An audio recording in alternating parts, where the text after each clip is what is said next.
Okay, we're going to do the sixth chord and then a quick important recap. So, what's the sixth chord? Well, every chord is a root 3/5. Well, we're going to add a 6. That's a sixth chord. Seventh chord is when you add a 7. Sixth chord is when you add a 6. Okay? Here's a G. Here's a G6. That's what it sounds like.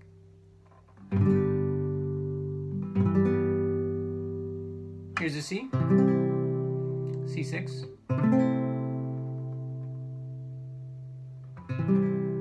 Here's a D, D6.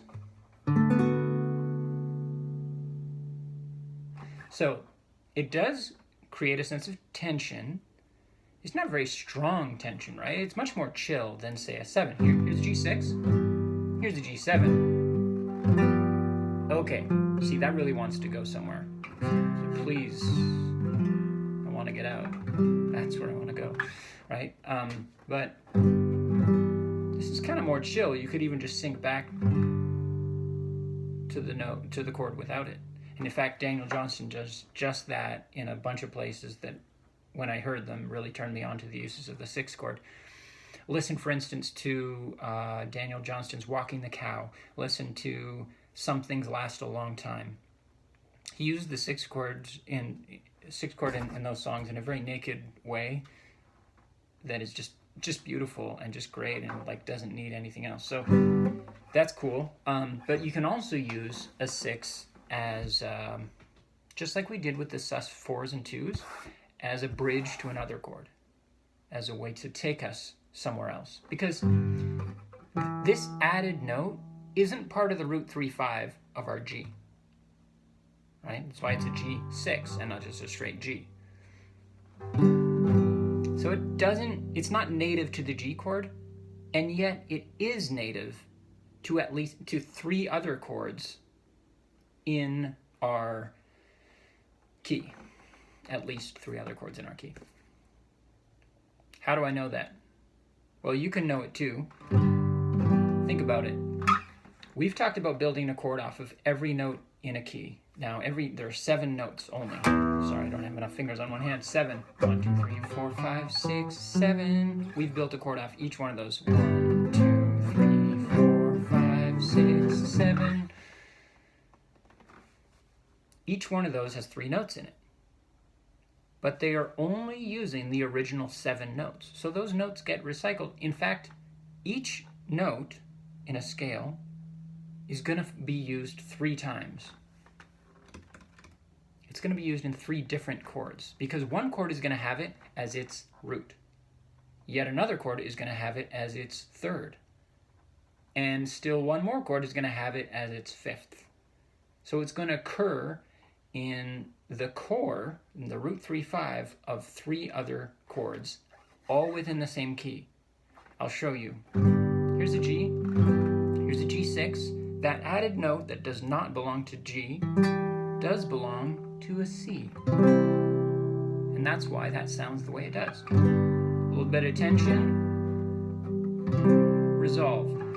There's this new note, this new voice here that's happening that isn't normally part of this chord. The listener hears that and they're like, is this taking us somewhere? Does this want to go somewhere? Is this calling out to its home? What is its home? There, now it's home. You've given it its home.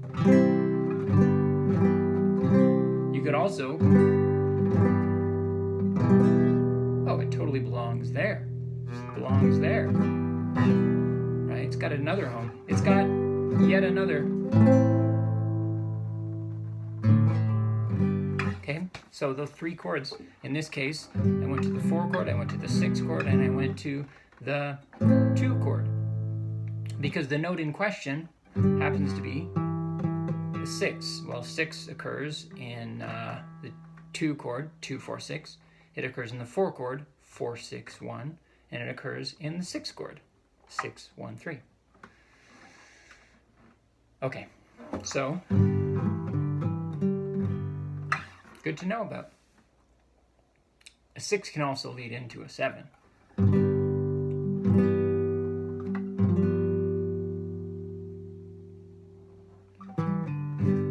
So, good things to know about.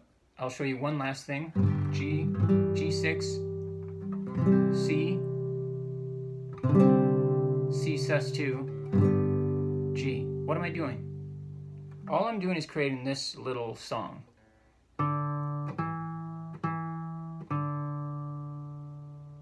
Over a G and a C chord. That's another way of thinking of it. Think of that melody. Da, da, da, da, da, da, da.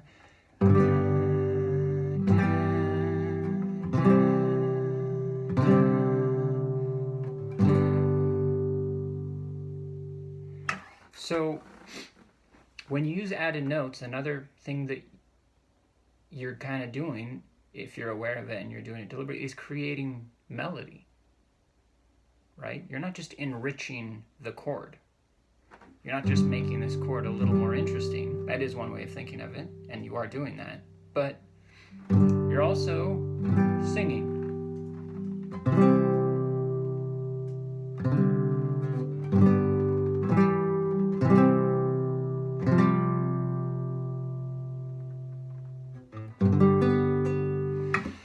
You're creating little melodies. So, yeah, that's a cool thing to be aware of. And as you're aware of it, and if you choose to pay attention to it, you can use it. You can use it to create melodies that the listener will hear. And depending on how much you emphasize them, they'll either be, really brought out and really clear, or they'll be a little more subtle, but they're still melodies that are happening in and around your chords.